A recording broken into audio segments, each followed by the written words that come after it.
Well, triggers has become a term in our field, the field of post-traumatic therapy. A lot of people who have been through horrible events themselves, they resonate, they are sensitive, they're aroused when they hear of other events. I've had several patients who, after the Boston Marathon bombing, felt they took a big step backward.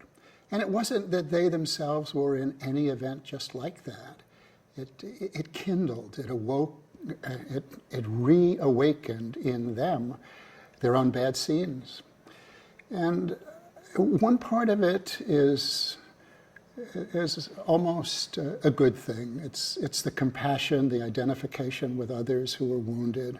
And I'll sometimes point that out, that, you're a sensitive person. You're there caring about somebody else.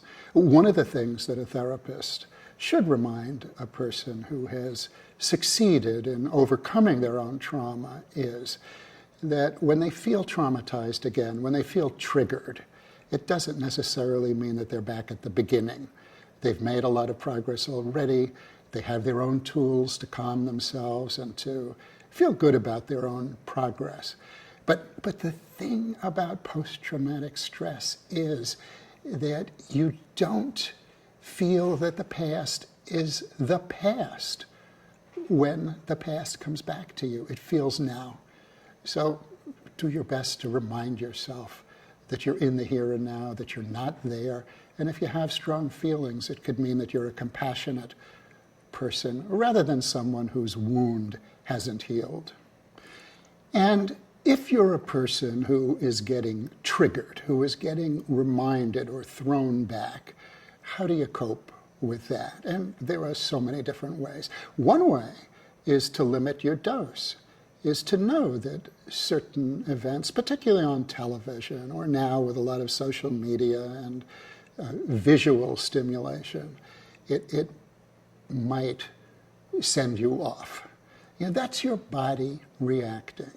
When we've been severely traumatized, parts of our brain don't distinguish one traumatic event from another. So anything that's frightening, that's arousing, could cause us to go back into our own past. And be careful about limiting your exposure to that. Another is anything that bolsters your self-esteem.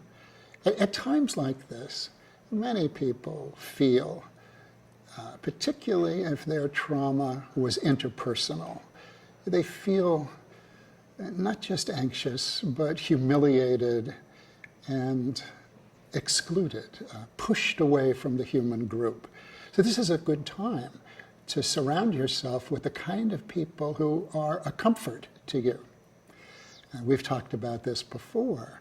Many of us come from toxic families. The family of origin is not a safe place.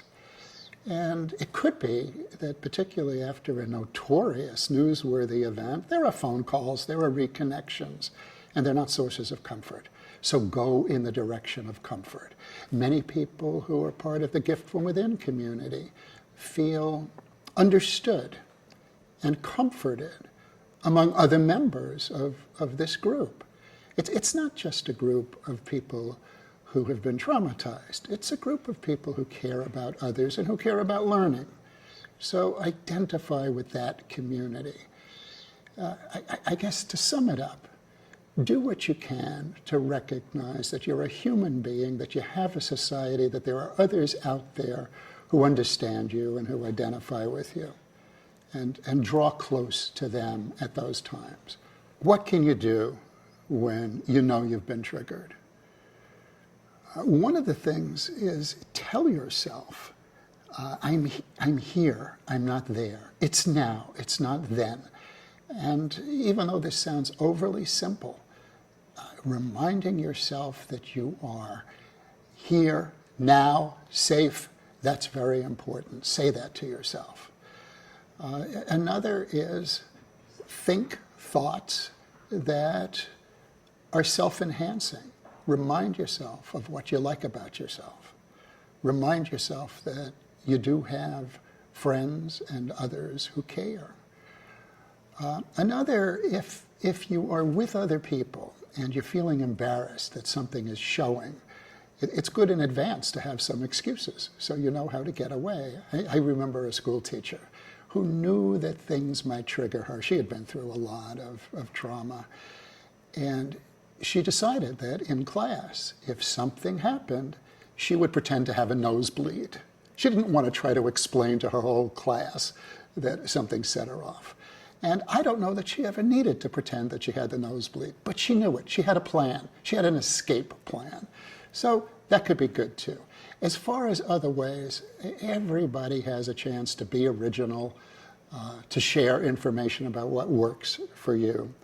But it's not uncommon to know that you're triggered, you're easily triggered, and you want a way to soothe yourself and to avoid embarrassment.